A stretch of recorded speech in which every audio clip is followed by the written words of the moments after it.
Hello parents and student, आप सभी का स्वागत है मेरे YouTube चैनल हेलो काउंसलर के आज के इस 4th सेशन में। जैसा कि आप लोगों को थंबनेल से पता चल गया होगा, आज हम बात करेंगे माँ के रोल की, बच्चों के पेरेंटिंग में माँ के रोल की।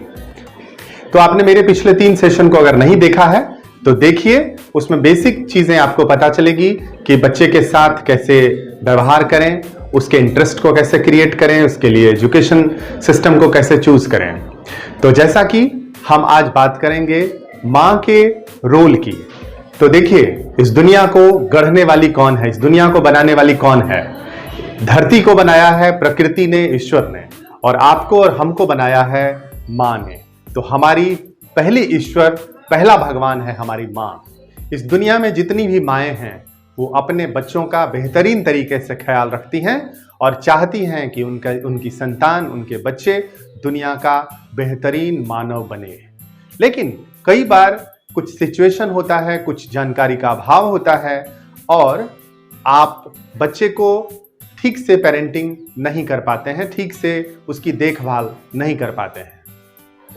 एक बात और मैं बताता चलूं कि ये जितनी बातें मैं बता रहा हूं, कोई जरूरी नहीं है कि ये हर व्यक्ति के सिचुएशन में फिट करे। ये ठीक वैसे ही है जैसे कि दुनिया में हर व्यक्ति यूनिक है। और एक बात और जानिए कि पेरेंटिंग का एक रूल है, पेरेंटिंग का एक तरीका है, पर दुनिया के जितने भी मानव हैं, जितने भी बच्चे हैं, जितने भी जीव हैं, वो बिल्कुल अलग हैं। एक ही रूल सबके ऊपर लागू नहीं होता है, लेकिन कुछ यूनिवर्सल रूल होते हैं जिसके बारे में जानना चाहिए और उसको अपनी स्थिति के अनुसार उपयोग करना चाहिए। तो सबसे पहला तरीका, सबसे पहला नियम या सबसे पहला सिचुएशन जो आपको समझना चाहिए वो होता है कि आप बच्चे के साथ इमोशनली कनेक्ट रहें या प्रैक्टिकली कनेक्ट रहें। तो देखिए, जब छोटे बच्चे होते हैं, जब उसको गोद में खिलाना होता है, खाना खिलाना होता है, उसका ध्यान रखना होता है, उसको सुलाना होता है, तो निश्चित रूप से आपका इमोशन बहुत ज़्यादा होता है इसके साथ। लेकिन जैसे जैसे बच्चे बड़े होते हैं तो आपको एक माँ को प्रैक्टिकल होना चाहिए, और आप प्रैक्टिकल हुए हैं। आपने उस बच्चे को 9 महीने अपने गर्भ में रखा है, उसके बाद आपने उसको जन्म दिया है। और कितनी सारी माएँ बच्चों को जन्म देने के दौरान दम तोड़ देती है, कितनी सारी माएँ अपने बच्चों को पैदा करने के लिए, उसकी देखभाल करने के लिए अपने पूरे करियर को छोड़ देती है। इसके अलावा आज महिलाएं वो सारी चीजें कर रही है जो पुरुष कर रहे हैं। लेकिन जब एक बच्चे की बात आती है तो माँ इन सब चीजों का त्याग करने के लिए तैयार होती है। तो आपको, जब आपके बच्चे बड़े हो रहे हों, 2 साल 3 साल से ज्यादा के हो रहे हों, तब आप एक प्रैक्टिकल अप्रोच डेवलप करें। बचपन में 2 महीने के बच्चे के साथ आप क्या बिहेव करते हैं तब वो मायने नहीं रखता है। तब आपके अप्रोच को प्रैक्टिकल होना जरूरी है। अगर बच्चा फल खाना चाहता है तो आप उसको जबरदस्ती ब्रेड मत खिलाइए। अगर बच्चा दूध पीना चाहता है तो जबरदस्ती आप उसको रोटी मत खिलाइए। तो थोड़ा प्रैक्टिकल बनिए। और बच्चे का एक नेचर होता है, बच्चे का प्रकृति का ही नेचर है, जो चीज की जरूरत होती है शरीर वही चीज की डिमांड करता है। चूंकि कोई भी बच्चा इस समाज का, देश का प्रॉपर्टी है। आपकी संतान जरूर है, लेकिन वही बच्चा कल इस देश का प्रधानमंत्री बनेगा, वही बच्चा कल इस देश का राष्ट्रपति बनेगा, वही बच्चा इस देश के बड़े बड़े बिजनेस को संभालेगा। तो आपका अप्रोच हमेशा ये होना चाहिए कि कौन सी चीज इसको सर्वोच्च स्थान तक पहुंचाएगी। दूसरी चीज की बात करें, दूसरा चीज है पूर्वाग्रह से ग्रसित बच्चों को ना करें। कई बार चीजें ऐसी होती है, माँ के कुछ अनुभव होते हैं, वो उनकी जो सहेलियां होती हैं, उनके जो मित्र होते हैं, उनके जो परिवार के लोग होते हैं, उनके कुछ पूर्वाग्रह होते हैं। पूर्वाग्रह मतलब क्या?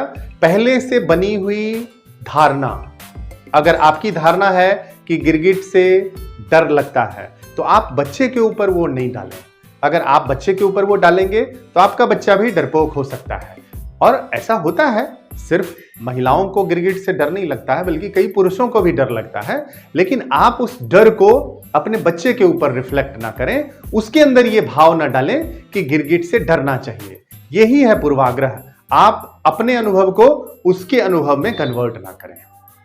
तीसरी चीज है कि घर के वातावरण में जब आप बच्चे का पालन पोषण कर रहे होते हैं तो आपके घर में और भी लोग होते हैं, आपके पति होते हैं, आपके सास ससुर होते हैं, आपके माता पिता होते हैं, बच्चे के चाचा चाची, नाना नानी, कई तरह के रिश्तेदार होते हैं, बुआ होती हैं, पड़ोसी होते हैं। तो ऐसा अक्सर देखा गया है कि आज के टाइम में कई बार क्या होता है कि माताएं इमोशनली बच्चे से इतना अटैच्ड होती हैं कि अगर बच्चे को किसी ने किसी गलत चीज के लिए भी डांट दिया तो वो तुरंत इंटरफेयर करने आ जाती हैं, तुरंत बच्चे को बचाने आ जाती हैं। देखिए, इससे उस समय बच्चे को आपने प्रोटेक्ट किया और उसको डांट से बचा लिया, लेकिन आपसे ये एक बड़ा गलत काम हो जाता है कि आप बच्चे को एक सिचुएशन से एस्केप करना सिखाते हैं। उसके सामने एक छोटी सी समस्या है, उसने कोई गलती की है, उसके पिता या उसके दादाजी अगर उसको समझा रहे हैं, बता रहे हैं या डांट रहे हैं, तो आप उसको उस सिचुएशन से मत निकालिए इमीडिएटली। आप उसके अंदर वो डेवलपमेंट होने दीजिए जिससे वो स्वयं निकलने की प्रैक्टिस करे, निकलने का प्रयास करे कि कैसे इस चीज को सीखूं और अगली बार मुझे इस चीज के लिए डांट न लगे। चौथी चीज है कि एक मां हम किसे कहते हैं, जो ममता से पूर्ण हो, जो प्रेम से पूर्ण हो।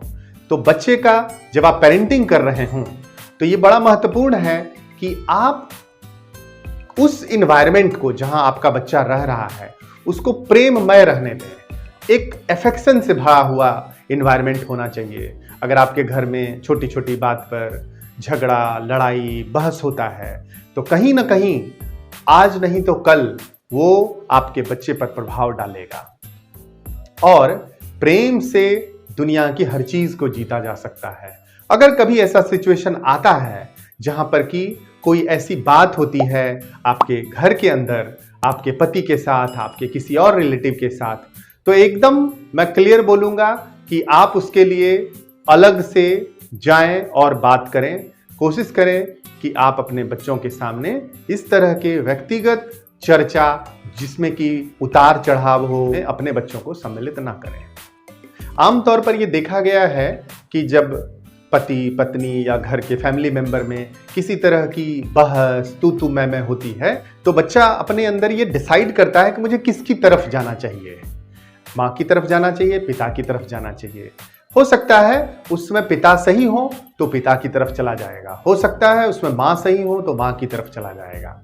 और यहीं से सारी गड़बड़ की शुरुआत होती है। बच्चे को माँ और पिता दोनों की जरूरत है और आप माता पिता दोनों की जिम्मेदारी है कि बच्चे का अगर संतुलित विकास चाहते हैं तो आप अपने व्यक्तिगत समस्याओं को अपने बच्चों के सामने कभी भी उजागर ना करें। पांचवी और सबसे महत्वपूर्ण बात, बच्चे को सवाल पूछने के लिए उत्साहित करें। देखिए, सवाल आप कब पूछते हैं? दो सिचुएशन में। जब सवाल कोई भी व्यक्ति, आप या हम, सवाल कब पूछते हैं? जब हम किसी विषय को बड़े अच्छे से समझना चाहते हैं, उसमें उसके अंदर जाना चाहते हैं, उसमें डूबना चाहते हैं, उसके बारे में और जानकारी चाहते हैं, तभी हम सवाल पूछते हैं। और दूसरी स्थिति है सवाल पूछने की जब हम किसी चीज पर डाउट करते हैं।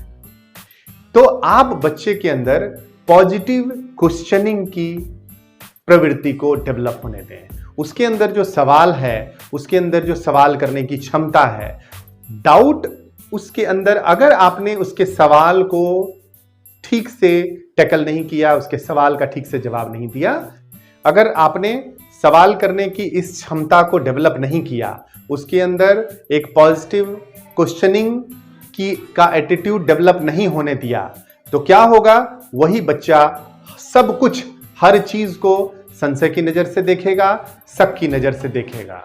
सवाल बच्चे करते हैं, उससे घबराना नहीं चाहिए।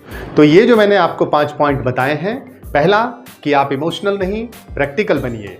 दूसरा, पूर्वाग्रह मत रखिए, ना बच्चों को पूर्वाग्रह से ग्रसित होने दीजिए।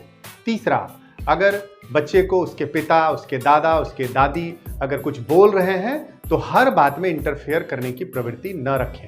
चौथा, अपने घर के वातावरण को प्रेममय बनाकर रखें और अगर स्थिति कभी खराब होती है, कोई बात होती है, कोई चर्चा होती है, कोई बहस होता है, तो कोशिश करें कि आप अपने बच्चे को उससे बचाएं। और पांचवा और सबसे महत्वपूर्ण, बच्चे के अंदर पॉजिटिव क्वेश्चनिंग, सकारात्मक तरीके से सवाल पूछने की क्षमता को डेवलप करें, उनको प्रमोट करें और उनके सवालों के जवाब देने का प्रयास करें। तो आज का वीडियो आपको कैसा लगा? अगर आपने मेरे पीछे के 3 सेशन नहीं देखे हैं तो उसको भी जाकर देखिए, और पेरेंटिंग के ऊपर आपके कुछ सवाल हैं तो आप नीचे कमेंट में उस सवाल को पूछिए। मैं कोशिश करूंगा कि अगले सेशन में उनमें से कुछ सवालों को लेने का प्रयास करूं। और मैं आपको ये बताता चलूं कि नेक्स्ट सेशन, मैं 5th सेशन में आप लोगों को ये बताऊंगा कि स्टूडेंट, अभी तो हम छोटे बच्चों की बात कर रहे थे पिछले 2-3 सेशन से, अब मैं बात करूंगा उन बच्चों की जो थोड़े बड़े हो गए हैं, 5 साल 6 साल से ऊपर के बच्चे हैं उम्र के। उनका रोल मॉडल कौन होना चाहिए? कृष्ण होना चाहिए या राम होना चाहिए? तो कृष्ण भी होना चाहिए, राम भी होना चाहिए, या दोनों में से कोई एक होना चाहिए? तो इस पर मैं कुछ सेशंस लूंगा। और एक बात सिर्फ ये मैं बता दूं कि इस दुनिया में आपने किसी माँ को अपने बच्चे को राम बनाते नहीं देखा होगा, कृष्ण ही बनाती है। तो आप भी तैयार रहिए कि आपके बच्चे का रोल मॉडल कौन हो। लेकिन हमारी जिंदगी के आदर्श भगवान श्री राम हैं, तो किन के लिए राम रोल मॉडल होना चाहिए, उस पर भी हम लोग बात करेंगे। तो मिलते हैं 5th सेशन में। जल्दी ही मैं आपके लिए स्टूडेंट का रोल मॉडल कौन हो, इस विषय पर नेक्स्ट सेशन लेके आऊंगा।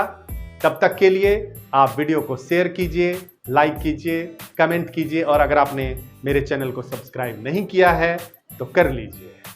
ऐसे पेरेंटिंग टिप्स, स्टूडेंट के एजुकेशन से रिलेटेड टिप्स मैं इस चैनल पर बताता रहूंगा। आप जुड़े रहेंगे, आपको लाभ होगा, आपके आसपास के लोगों को लाभ होगा। मिलते हैं नेक्स्ट सेशन में। बहुत बहुत धन्यवाद। Bye bye.